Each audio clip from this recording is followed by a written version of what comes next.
When it comes to marketing my Teachers Pay Teacher store, my absolute favorite way, the way that I'm going to suggest to everyone to market your products, is to do content marketing. Content marketing is when you share helpful content with people via YouTube, via your blog, via podcast, via social media even, and you share helpful content that eventually helps people to purchase your products. So in this video, we're gonna kind of break down like how I do that and the different types of content I create in order to get different results, specifically with my blog. Now, this totally works with blogging or with YouTube or with podcasts or with anything, but I am gonna focus mainly on my blog. And the reason is because after Teachers Pay Teachers, my blog is what is making me the most money on TPT. Like when I go look at my traffic report, it says Teachers Pay Teachers, and then I use UTM code, so I have to add up all the extra other money. But once I add them all up, then typically my blog is number 2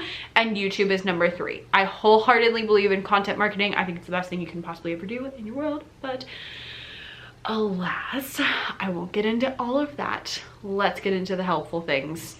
And I'll, get off my soapbox. Okay, so when it comes to creating blog posts or pieces of content for my TPT shop, I'm looking at 3 specific ways that I can convert readers into customers. Some of them are a little more outright and some of them are a little more like on the back end, but both of them are helpful and both of them work. So we'll talk about those 3 and then we'll talk about some other principles as well after that of important things you need to remember. The first way that I use blog posts to sell my products is to help explain bigger concepts. So what I mean by this is there are some products on TPT that are very easy to understand. Okay, I teach music, so like quarter rest worksheets. Those are easy to understand because they're worksheets and they all work with quarter rest, like that's not a difficult thing to understand. But I have other products that are more difficult to understand or more complex that might need a little bit more help to get people to purchase them. So using your blog, you can explain how products work, how to use those products, and why they're amazing so that people know that, first of all, they exist, and secondly, so that they understand them well enough to purchase them. A quote we haven't been quoting quite as much recently, but it's still, totally on it, and I butcher it every time. But it was Mr. Zig Ziglar who said something along the lines of, most of the time the prospect says no because they don't know enough to say yes.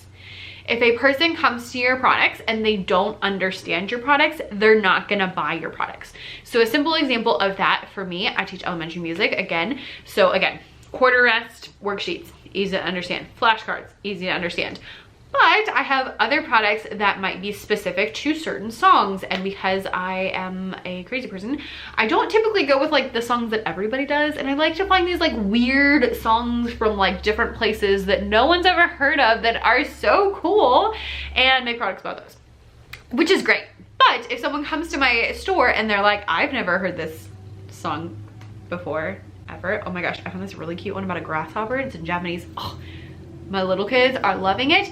But if I make a product about that, people, don't really know this random Japanese grasshopper song. So a better way to help get people to purchase my resource is to explain what the resource is and how to use it. So in my case, that would be sharing what the song is, sharing how I use the song, sharing the game, sharing how my kids like it, and kind of my like format for how I teach it. This kind of blog posts really help people to understand your content, and it not only helps people to find your products because they now know they exist, but it also helps increase your conversion rate because then when they go to your product to purchase it, they already know what it's about. Another example would be different like games for centers. I make a lot of centers games because that is like my jam, and I have some that people have never used before. I just got a message the other day asking me how to use the room activities that I have on my store, and so that's a blog post that's coming out soon because I want to make sure that people know how to use these things. And if they ask me, I want to be able to send them like, here's a step-by-step like what you need to do to go along with that. And so I can explain those games further in my blog posts so that people understand them. This is what I want you to get through your head. The more complex your products are, the more you need to explain them. Okay, one more time. The more complex your products are, the more you need to explain them. If it's something simple, you can get away with, you know, like a couple thumbnails and a little blurb in the description. But if it's something complex, you need to use every avenue at your disposal to help make sure people understand them so that people will want to buy them. If they don't understand them, they won't buy them because they're not going to spend their hard-earned money on something that may or may not be useful. Okay? Okay, so that's step number 1, is using your blog post to explain a lesson, explain a concept, explain a game, explain whatever your product is so people understand them. Now, the second way that I use my blog to help make sales is by having search-friendly content that helps bring awareness to my products. So typically this for me is going to be a roundup. So this is maybe like 5 spring music lessons or 3 of my favorite folk songs that have to do with the ocean or something like that, where I'm sharing a couple of different things and some of them are going to have products related to them. The main selling point of these types of content is that people see like, oh, 5 ideas for spring music lessons, excellent. They click on that, or they might even be searching for spring music lessons, and then they find my super cool grasshopper song and they're like, yes, I totally want a grasshopper song, let's do it. But they're not looking for the grasshopper song. So this is a good way to help get more traffic to your store and bring more awareness to your products because you're sharing things. If it's a centers game, then I can talk about different centers games for rhythm, different centers game for fractions, different centers games for sight words, and you can share some of your favorite ones that are products so that people will then know they exist and be like, oh my gosh, that looks so great. But more people are searching for things like, you know, sight word games than specific sight word games, if that makes sense. So these types of posts are really geared for me to trying to get more people to find my products and really thinking about the search terms I'm using, the SEO, making sure that kind of stuff is great, and like putting it on Pinterest and making sure I have all those things checked off so that people will go and check that stuff out. You can also do that with non-roundup products. So like I'm thinking right now, I have a blog post going out soon that's talking about my, like how I do centers in my room. And so in that, one of the sections talks about some of my favorite centers games. And so that would be another reason. It's not quite a roundup, but it's just like an explanatory, you know, blog post, but it has some of my products in there and it's still written in a way that's more like SEO friendly, search friendly, and things like that. And bonus points if you can use your SEO friendly content to link to your explanatory content to get people to purchase your resources. And the third way that I get people to purchase my resources is more of a roundabout way, and that is using your blog to build your audience. So that might be your audience through email list is really the best thing, but also through social, but really email list is gonna be the best thing. I really make sure that my blog posts promote my email list specifically so that I can build my audience. I do that in a couple ways. Number one is that in every single blog post, I always have a blurb talking about joining my email list to make sure that if someone happens to want to join, it's right there and easy for them to find.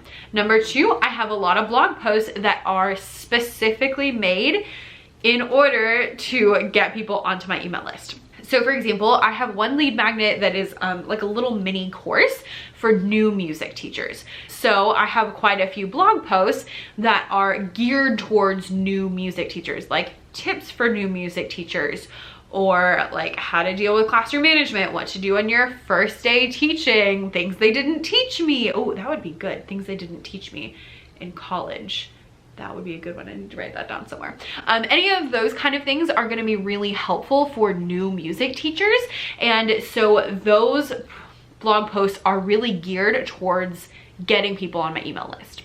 I might mention a product in there, but the main focus is like join my email list, join my email list, join my email list.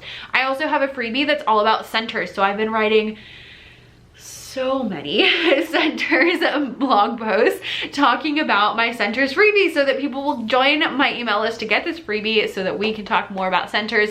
The reason this helps me sell my products is because then later on down the line, I am able to mention a product. I can send them an email with a product so that they will purchase. You can also send people from your blog to Instagram or to Twitter or whatever you're on. I do like to do that as well. I usually at the very bottom will mention my Instagram because I feel like if you made it all the way down there, you might as well. But personally, I find that my email list converts really well, and Instagram is harder to track because of the way that it works. And so I personally don't find it to be quite as useful, but that's a personal thing. Other people might have very differing opinions, so you don't totally have to listen to me. All right, I'm gonna give you a little bonus number 4. So the 4th way that you can get people to buy your products from your blog, which I totally forgot until just this moment, that's why it wasn't originally on my list, is that you can help prep people to purchase your products.